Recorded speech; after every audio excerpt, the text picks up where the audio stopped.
Welcome back to Franco Fridays. Today I'm looking at one of the best Franco films, I think, is The Bloody Judge, shot in 1969 and released in 1970. The Bloody Judge stars Christopher Lee as Judge George Jeffreys, who back in the 1700s was basically King James II's henchman. His job was to quell any Protestant rebellions, and he became known as the hanging judge because he was extremely brutal and unforgiving in laying out and meting out the law.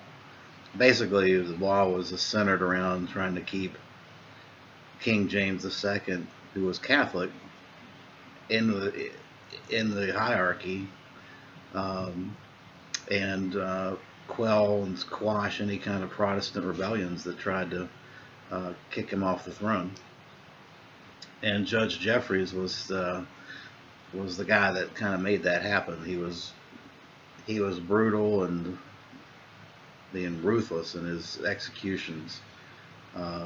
Particularly once they quashed the major rebellions like the Monmouth Rebellion, those type of things. The movie does a great job of capturing the history of the whole events and being honest to the material.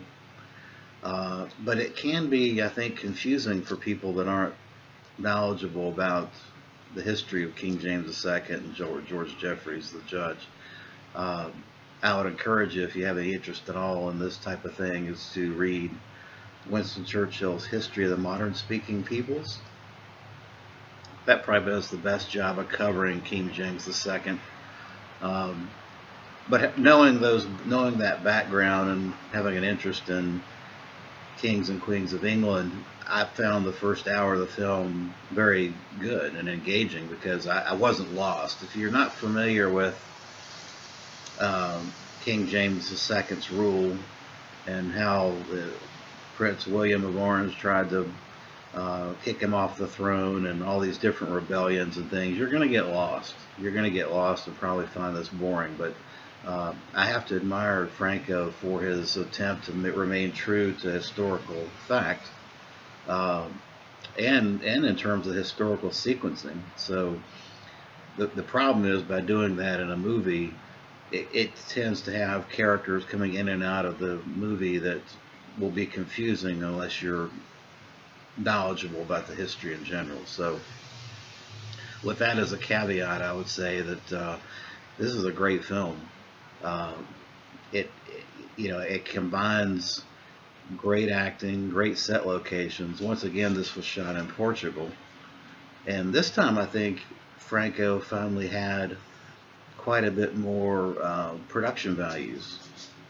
This film was produced with Harry Allen Towers, and they actually spent some money on this because some of the rebellion battles between King James and Prince William, for example, those battles were really, really good. They had multiple cannons and horses, and it was not a cheaply staged battle scene at all. So the last 45 minutes of this are very, very action oriented. Christopher Lee is Christopher Lee. You just put a camera on him and he does magic. He really makes use of what I'd say is kind of thin material. I mean, Christopher Lee, besides presiding over a courtroom and looking kind of pissy and irritated, doesn't have a whole lot to do in this. But what he does have, he makes great use of it.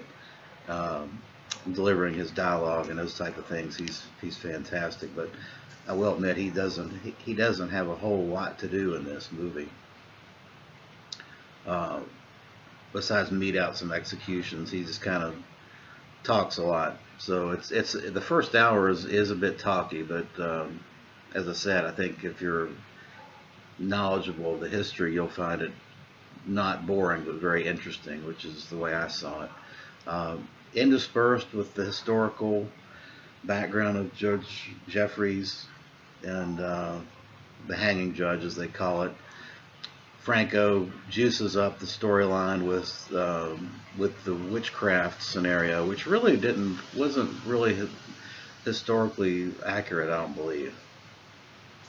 I mean, really, the judge Jeffries, it was politically motivated. Uh, the executions and trials were politically motivated to try to quell Protestant rebellion. It really didn't have a witchcraft hint to it, but they threw that in here. I think to kind of juice up the story, and it works. I mean, it works for what they're trying to accomplish. And of course, you have uh, extended and detailed torture scenes, which some of these are pretty lengthy. There's a 3-minute scene in this film. Our buddy, the Google-eyed Howard Vernon, is back, and he is kind of playing a Tower of London kind of executioner, a la Boris Karloff in Tower of London. He looks a lot like that, kind of a club-footed. Actually, looks a lot like the guy, the Mel Brooks character in Young Frankenstein too. But he does a good job of being eagle-eyed and executions and things like that. In torture, he looks particularly sinister, Howard Vernon, in the role, so that works. This film kind of is nestled between, in my opinion, The Conqueror Worm, Witchfinder General, and Mark of the Devil. It's somewhere in between those two films.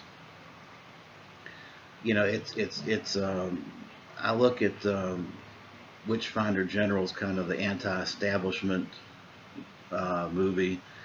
Michael Reeves' film is more of an anti-establishment, anti-authority film, and Mark of the Devil is simply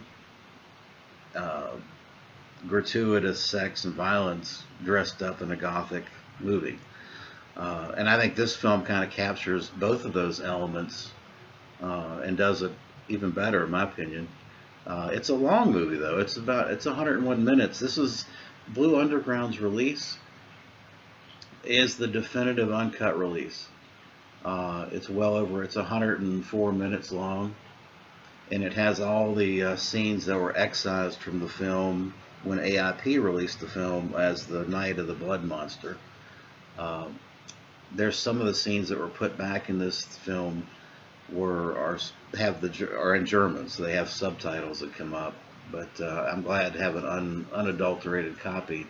And this Blue Underground DVD is pristine. Looks fantastic. This is definitely the release to get until you can get it on Blu-ray.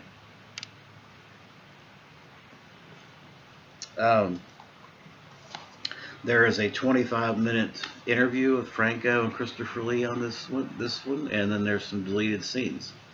So yeah, The Bloody Judge, I think, is an 8 out of 10 Franco film. Great production values, great music too, by the way, by Bruno Nicola, and a compelling story that remains true to the source material and the timeline of the source material. Even though I think it sacrifices it sacrifices the simplicity of the story, and the story is kind of lost a little bit.